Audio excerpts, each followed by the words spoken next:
Felilum, fiddleheads. Bennmush. Welcome back to Station AOAS.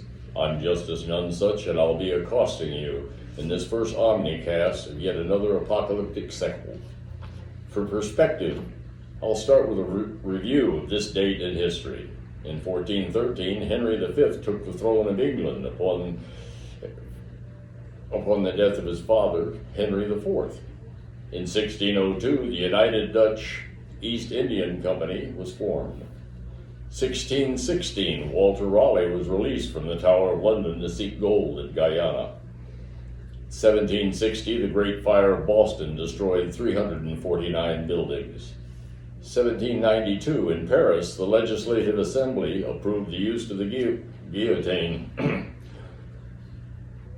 In 1815, Napoleon Bonaparte entered Paris after his escape from the island of Elba and began his 100 Days rule.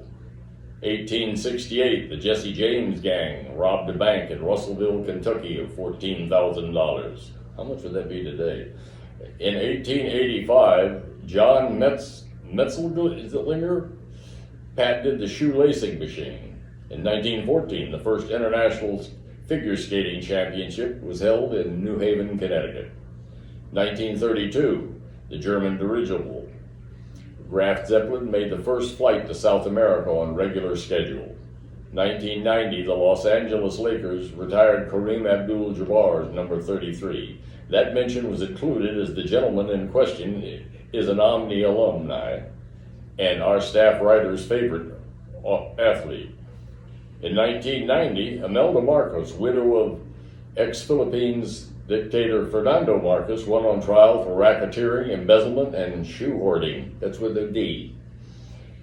In 1999, Bertrand Piccard and Brian Jones became the first men to circumnavigate the Earth in a hot air balloon. The non-stop trip began on March 3rd and covered 26,500 miles. And in 1999, Lego California opened in Carlsbad, California. In other news you may have missed, New Zealand authorities sentenced a woman who in 2019 tried to smuggle nearly 1,000 cactus and succulents into the country strapped to her body. They took her medical. They thought something was seriously wrong with all the scratching she was doing. From today's straight from the art segment, I'd like to read the introduction of the upcoming Ocademy annex course, Caring for Dragonkind, to be taught by my older brother, older by 31 minutes.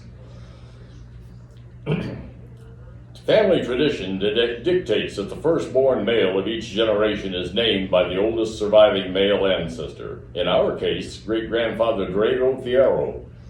Our grandmother's father was the oldest. He was born in the Transylvanian mountains of Romania just prior to the 20th century. He and his wife had only female children, so they were very pleased to have the opportunity to name us. I was named Justit Arstelis. My older brother was named Tanyim Tuapta. As children, we learned that my name translates to Justice Oak and my brother's to Dragonstone. In great-grandfather's mother tongue, his name is also a derivation of dragon. Consequently, it's no surprise that he's had a lifelong interest in dragons, beginning at an early age. Research provided information. In fact, faction and various theories, both written and his own, have all enriched his understanding. My brother's course will deal with a number of facets concerning Dragonkind, everything from myths and misconceptions about the creatures and to their life cycle. Like Tanyim, I pose the following question. If dragons are purely mythological, then why is there a word for dragon in over 200 modern, ancient, and dead languages? His course will help answer this age-old question.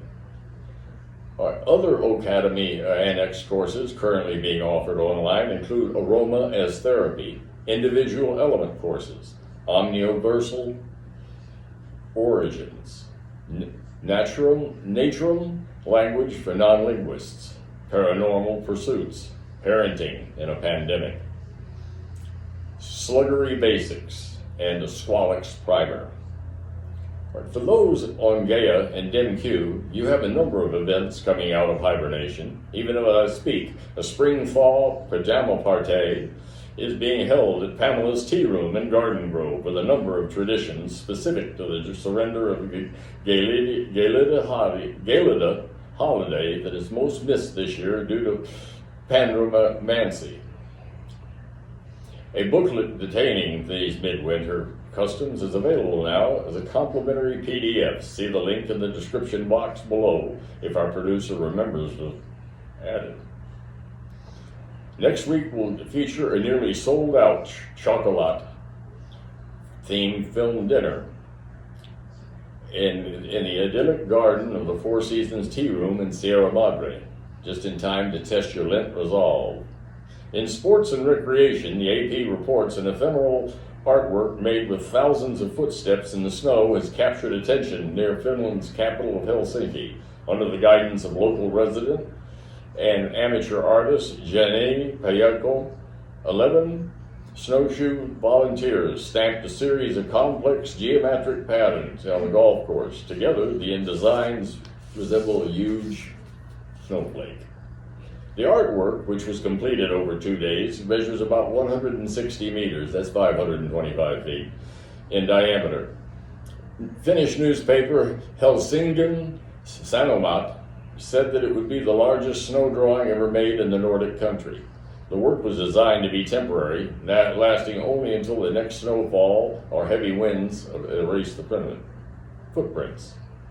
As for financial news, simply Google GameStop and Bitcoin for the latest drama.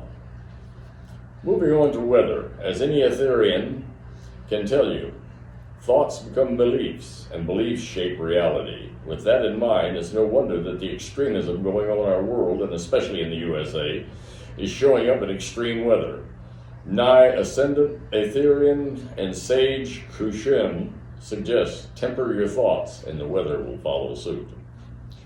Finally, we have this week's most thrilling observances. Look forward to celebrating Extraterrestrial Abduction Day, International Day of Happiness, the National Quilting Day, Proposal Day, I'm not going out then, the Spring Vernal Equinox, World Sparrow Day, Fragrance Day. You may want to take Sandy Thompson's Aroma as Therapy course for tips on how to celebrate. World Poetry Day, Goof Off Day. Oh, one for me there. Melba Toast Day, Chip and Dip Day, National Puppy Day, Near Miss Day, Chocolate Covered Raisin Day, Pecan Day, Waffle Day. Why can't they? Oh, Pecan Waffle Day. Okay, 3 days in a row. Live Long and Prosper Day, Make Up Your Own Holiday Day, and National Spinach Day. There's Kiss Your Budgie Day, and I said budgie, not badger. Contrary to what that idiot on the Lower East Side did, what was he doing having a badger in the first place? This concludes the premiere episode of Station AOAS's second season of Omnicast in DemQ. I'm Justice Nonesuch, wishing you a bouncy, trouncy, flouncy, pouncy spring. Chérie, stay son.